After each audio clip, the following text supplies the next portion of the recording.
सर्वांना क्रांतिकारी जय भीम, जय शिवराय, नमः बुद्धाय. जागा हो बहुजन. रात्र वैरेची आहे. माझ्या यूट्यूब चॅनलला जर तुम्ही नवीन असाल तर प्लीज मला सबस्क्राईब करा. मित्र हो, या जगामध्ये असं काही घडतं की खरोखरच माणसाच्या जीवनात एवढे चढ उतार येतात. कधी चढ असतो तर कधी उतार असतो, कधी दुःख असतं तर कधी सुख असतं, तर कधी ऊन तर कधी सावली, तर कधी पाऊस तर कधी वारा. आणि अशा परिस्थितीमध्ये माणूस एकदा का त्या विचारांच्या विळख्यामध्ये गेल्यानंतर त्यातून बाहेर येणं खूप कठीण होऊन बसतं. तर असेच काही घटना आज माझ्याही जीवनामध्ये गेले 2 महिने झालं.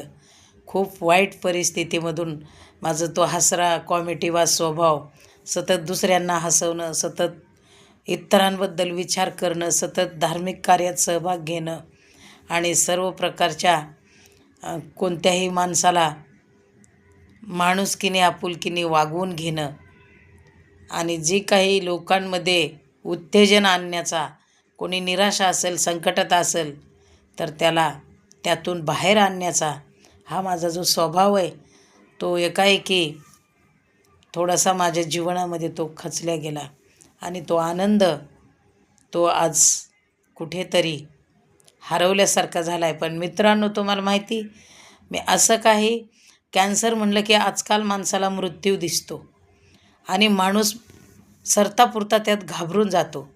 परंतु मित्र हो, तसं मलाही आज गेले 2 महिने झाले ह्याच विचारामध्ये मी अटकले. अचानक माझ्या छातीला गाठ आली आणि मित्र हो, मी जेव्हा तपासण्या केल्या तेव्हा माझा रिपोर्ट हा कॅन्सरची गाठ म्हणून आला.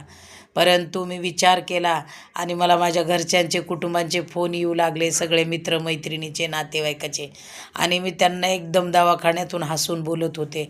माझा आवाज मी खणखणीत बाहेर काढत होते आणि मी सगळ्यांना सांगितलं की मला काही होत नाही, आपण त्याचा इलाज करूया आणि मी बरी होणार आहे आणि ते नॉर्मल आहे. आणि माझ्या कुटुंबाला खरंच इतकं माझं कुटुंब चॅट पडलं की बाबा आमची आत्या, आणि मी म्हणलं मी जर आज रडत बसन तर माझं कुटुंब पूर्ण खचून जाईल, माझी लेकरं, माझं संपूर्ण परिवार. म्हणून मी मनाला विचार केला, नाही म्हणलं खचायचं नाही, उभं राहायचं, ह्याच्यावर मात करायची, या संकटाला हरवायचं, या आजाराला हरवायचं, पळवून लावायचं. स्वतःतला आत्मविश्वास जागृत केला आणि खूप मी आत्मशक्तीला मी सतत जागृत करत आहे आणि मी त्याच्यावर मात करणार आहे. मंडळी, अशी कुणी व्यक्ती असेल त्यांनी खचून जाऊ नका, ही माझी सर्वांना कळकळतीची विनंती आहे. हिम्मत धरा आणि हिमतीने लढा.